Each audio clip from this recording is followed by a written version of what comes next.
oftentimes, a lot, which is kind of like oftentimes, I do videos where I'm coming in for a consultation strictly.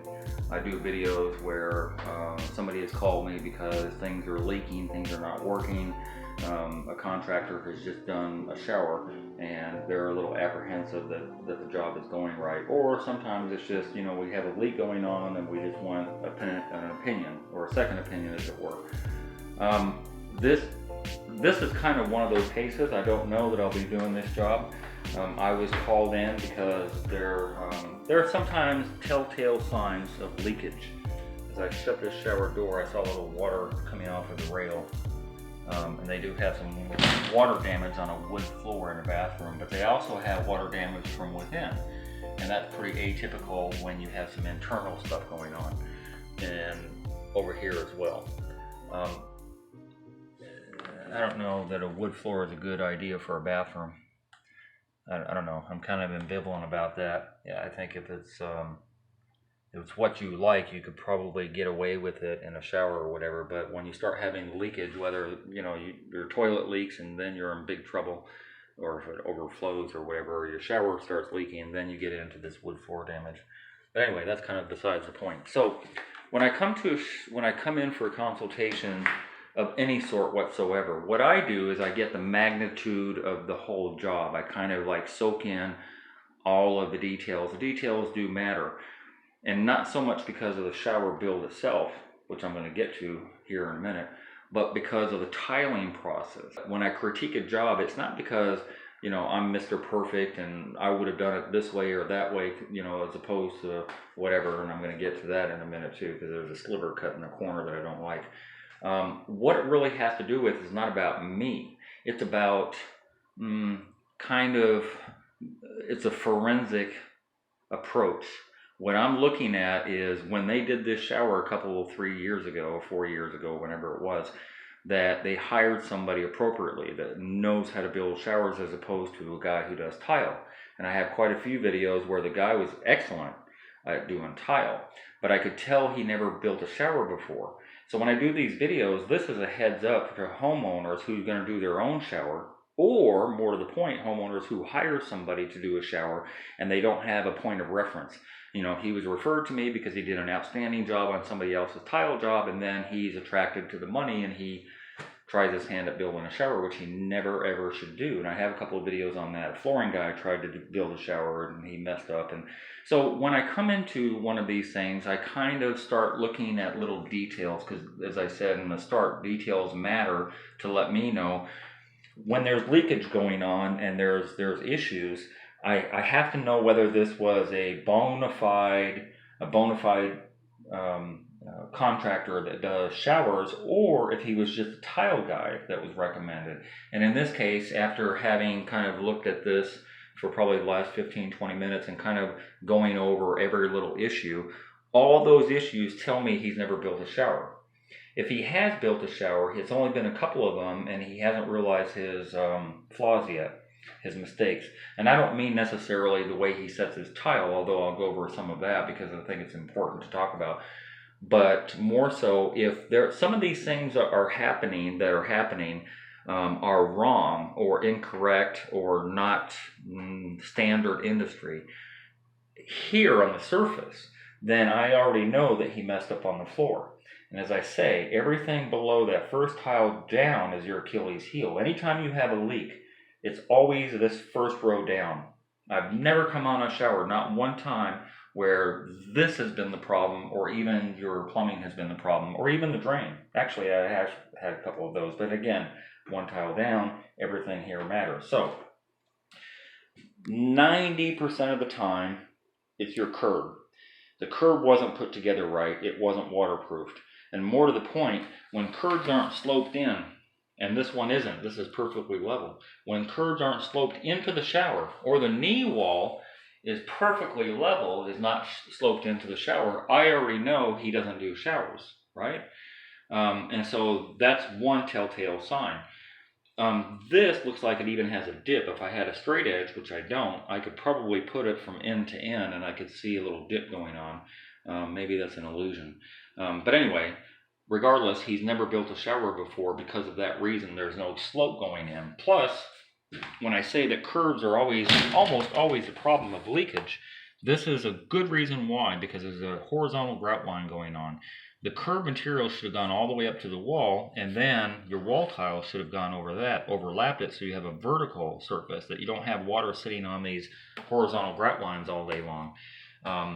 However, having said that, even if he did it this way, it should have been waterproof. This whole curved material should have been waterproof, so that even if water does get through a horizontal line, that it doesn't ruin your curved material.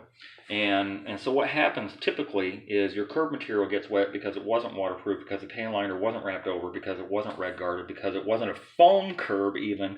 If all those things are excluded, which I know in this case they are, then you have 3 2x4s, and water gets in here incrementally over time. It may take a year or two before it gets saturated so much in this first 2x4 that it transfers to the second 2x4 to the third 2x4. That might be 5 years down the road.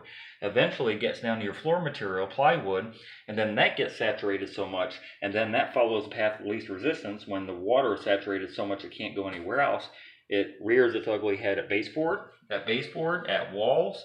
It goes into the wood material, which are 2 2x4s usually on the end of a wall, and it saturates those 2 2x4s, and then it transfers through the sheetrock. Or it finds its way somewhere else, and on a ceiling people get focused. Look where the water's at, and they get focused on that. It didn't start over there. It emanated over there over time because that's the path of least resistance. But it started here on the curb. I think it's important to know that stuff. The second failure, almost always, is the shower head and knee wall are total opposite of each other. And especially on builder's grade tile, 4x4 with non-standard grout, that is just pummeling that knee wall all the time, every time you take a shower. And because there's no waterproofing, because it's unsanded grout and it's a cheesy tile, when it hits the knee wall, and because it's never sloped, when it hits the knee wall, it gets into all those many dozens of grout lines, and eventually it gets through whatever backerboard material that wasn't waterproof, no matter what the backerboard was, gets into that wood. And I have pulled out wood and knee walls that look like they've been through a fire because they've been saturated with water for many years. And the only thing holding up the wall, literally, is the tile, which is kind of weird. That's the second point of failure. And sometimes it's double. So I'll have a knee wall that is rotted out, and I'll have a curb that's rotted out. Those two things almost always. And then the third thing is a bench. If there's a bench in here, especially if they've integrated it into the shower pan, which I don't do, I always do my benches outside of the shower pan material. So the shower pan would wrap up to the bench and all your mortar material and all that stuff. So the two are integrated, so that if one fails, you don't have to dismantle the other one. That's just me. So that's the third point. And sometimes it's a combination of the three, although that's rare, it does happen. And it doesn't matter what the curb material is made of. Some people are focused on brick. I'm going to make mine out of brick and make it stronger. It doesn't matter. Water penetration is water penetration. It's still going to ruin, if it doesn't ruin, again, the 2x4s, oh, I have brick, so it won't ruin the 2x4s. It's still going to ruin the wood underneath it. It's still going to ruin whatever you have outside of it, and it's still going to penetrate into the walls. Unless you have cinder block walls and unless you waterproof everything. And I've seen cinder block benches that are saturated with water 100%. Like I gotta carry the pieces of cinder block outside quickly or put them in a trash can to stop all the dripping. So getting back to, this guy wasn't a contractor to do all this stuff. There are some things he did very well. This edging, the Schluter I call by default, is nice and 45'd and all that stuff, and I like that. I would have used maybe corner brackets on here, but that's kind of a matter of opinion. He's doing nice little butt cuts right up against there, one butting up against another, all the way up to the ceiling. I did see something here. These are 8-foot strips, and this is an 8-foot ceiling. So he did come down here and he cut one, and he pieced in this little last 4 or 5 inches, which is kind of weird. I don't like that, but that's not really relevant. But I do look at those things. I know the tile is flat up against the wall, which is not a good sign, because that means there's no room there for thin set, which means he probably didn't back butter the tile and then trowel out his thin set onto the wall. That would have given you an extra little 1/8 of an inch, at least 1/8 of an inch, a bump out, and there's no bump out here whatsoever. So Does that matter in the shower? No. I guess what I'm getting at is there's little telltale signs. This, for example, right? I always take this cap off.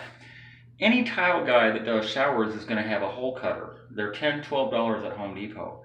And I've got 3 or 4 of them just in case I lose one. Anytime I see a back cut, and this, that's not even really back cut. But when I see that, I'm like, yeah, this guy, see, he used Durarock. I can tell back there he used Durarock, but he didn't waterproof anything. So kind of a mood issue of what backer board is. But that he didn't have a hole cutter, right? That he did 2-inch sliver cuts here. So there's no reason for a 2-inch sliver cut. If you take that 2 inches and this 6 inches, now you have an 8-inch cut, which is pretty girthy. And so you would do a full tile down here, and he has a full tile at the end. Full tile down here, and then an 8-inch cut down at the end, so you don't have a little 2-inch cut. You see? Little things like that. If I took this scutcheon plate off, I almost guarantee it's not circular. And he's not going to do it circular because he doesn't have the ability or maybe the skill to do that. And so he's going to cut a square smaller than this square, knowing full well that nobody will ever see it. And it doesn't really matter in the end, but it's how I discern whether or not he's built showers before. There's little slight lippage going on, and on here there's little bump outs and this is pushed in a little bit here and there, and you can't see it on camera, and I'm on my cell phone rather than my video camera, so I'm kind of at a disadvantage. They're not matching up. That mosaic and that mosaic is not matching up. So there's a lot of a guy who doesn't do showers doesn't know about how to get this flush with the wall, and pushing all these pieces in, the way he does is just a mistake that people make when they don't build showers, because they don't know to I'm not going to go through the whole process, but there's a process of making sure that you don't have these little pieces in and out and all that stuff, that they should all be flush with your field tile. And so he doesn't know that. He doesn't have a hole cutter. He's doing sliver cuts. He's not sloping this or that. He's not doing his curb first and the tile overlapping it. He's got a huge line here, a 1/4 inch or better, which is not necessary because I can clearly see that he cut this piece. So if you're going to, let me do this again and add a 1/4 inch to it so that at least you're like you are here. And it's just a little hodgepodge of stuff going on. There is grout missing, definitely here, there's grout missing. And let me explain the grout thing too. This is unsanded grout, and I know that because I can push my thumb into it and I can end up with grout afterward. But I did it earlier before I came on video, and I can literally rub this out with sanded grout, and with epoxy you cannot do that. So I know this is unsanded grout. In addition, all these little medallions, or for lack of a better term, all these little decorative pieces are pushed in as opposed to the ones next to it. So there's an indentation with the grout too. So when these guys take a shower, there's little puddles of water sitting on unsanded grout for hours and hours until it dries out a couple times a day. This is not, even if this came in a mat, which I know it did, take all these out and replace it with another solid piece. Don't have these in here. That's a mistake. And that's a mistake that he would know if he builds showers at all, which he doesn't. Another thing too to notice is that insofar as what I said about the curb, that this tile should overlap that, this tile should also overlap the floor tile. And I can clearly see he did the floor tile after he did the wall tile, which is a big no-no, because for the same reason you have a horizontal grout line instead of vertical. That's not good either. And he did it all the way around. And in addition to that, the symmetry isn't there. So I got a little 1.5 inch and 3/4 cut down there and a full piece down there, which again is neither here nor there about why this is failing. But all these things combined, all these little things that I'm telling you combined, already let me know that definitively he doesn't build showers on a daily basis. Good tile guy. He has everything relatively flush, although that's a big lippage right there. Relatively flush. The lines match up. He tried his best at doing tile, and except for these little things I'm pointing out, I don't have a problem with the way he set tile. But when I come in, and getting back to when I started the video, when I come in and I start looking at all these things, in the bigger picture, I notice all these things, and I know for a fact if he's doing all the surface things wrong, everything underneath is done wrong. Everything. So there's no waterproofing. There's no... I don't mean to go on and on and on. Look at here. Is this causing the leak? Absolutely not. This is allowing water penetration into the pan that wasn't sealed, you see, because there's definite gaps going on there. There's no taper cuts of this tile. It's just a hard edge that somebody could potentially cut their foot on. This is flush, but that's not. It's kind of a hodgepodge. It's almost a straight cut. It looks like nippers. It looks like he didn't even have a tile saw. It looks like it was just cut with nippers. And it's not flush up against there. And it doesn't have to be flush, but, you know, come on, make a round cut. This is almost a complete straight cut. Try to do a couple of round cuts, but you can only really do that with a wet saw. It's not going to happen with a manual cutter. This really bothers me a lot. Unsanded grout on a shower floor. Please, guys, don't ever do unsanded grout on a shower floor. You're asking for a problem. Does that contribute? Somewhat, but you know, we don't know. We don't know if the nails or screws were below the pan material, and that's the reason we have the leakage going on outside. There's a lot of stuff we don't know. So when somebody comes in to ask you, why is my shower leaking? There's no way to tell. You can guess, and I guess a lot based on my experience and based on doing an overall look what his skill level was. Then I can make a lot of guesses, and usually I'm right on those guesses based on my experience. But nobody can definitively say, yes, this is your problem. Yes, let's do some caulking here and that'll stop it. But anything that you do going forward, you see, anything that you do is a Band-Aid. Whatever started this will never stop by the surface. Everything started failing from the inside out. And so therefore, you have to take all this tile, you have to take the glass out first, and then you have to take all this tile out, curb, and one tile up all the way around. Take everything out to the wood and redo it again. And honestly, any guys out there that have gone through the process of doing specifically just a shower pan redo will not charge you a friendly fee, because all this process is 90% of the work. When you're done with this, the tiling phase is a couple more days. But this whole process takes about 6 days, sometimes 7, because of dry time and all that stuff. So a 7-day job just to do a shower pan redo, as opposed to maybe 7 or 8 days to do a whole shower. So you're going to pay close to the same price to do one versus the other, which is kind of a conundrum some people get into. It's like, then what do I do? Do I just do the pan? Well, some people can, some people can't. This is a textured tile. A textured tile that's very, very unusual coloration-wise and how it feels. It actually feels like sand.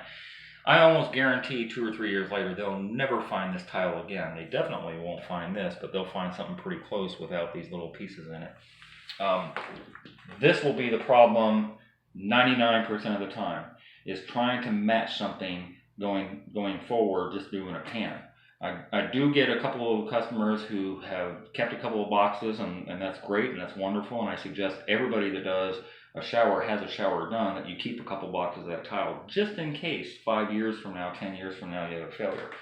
So this guy is going to be kind of hard pressed to match something with this type of tile, even if it's a design feature, even if it's something that doesn't really match. It's going to look like it was repaired, and that's, again, the conundrum that people are going to get into when they have a leaky shower. What do I do? You know, do I push a button and do the whole thing over again, or do I just try and fix below, and am I able to? I hope this helped. You know, again, I don't come on here to badger other tile guys. I don't call other tile guys out by name or company. What I'm trying to do, and my focus has always been to save people money. And that's the reason I enumerate all of these mistakes, because if you start seeing these mistakes being made, stop the jobs, save your money, and move on with somebody else, or at least get a second opinion done so you don't waste all this time and money. You know, don't get to a finished job and then, you know, throw your money down the toilet. You know, just don't do it. Hey, if you enjoyed that video and you learned something, consider being a Patreon member. $5, $10, $15 a month would help me greatly produce more videos. I make nothing from YouTube at all. If you're going to call me for advice, please donate $50 for 30 minutes. My link to my PayPal and my Patreon account is down below. And if you haven't already, hit the subscribe button and hit the bell so you get immediate notifications as soon as I post videos. And thank you very much for your support.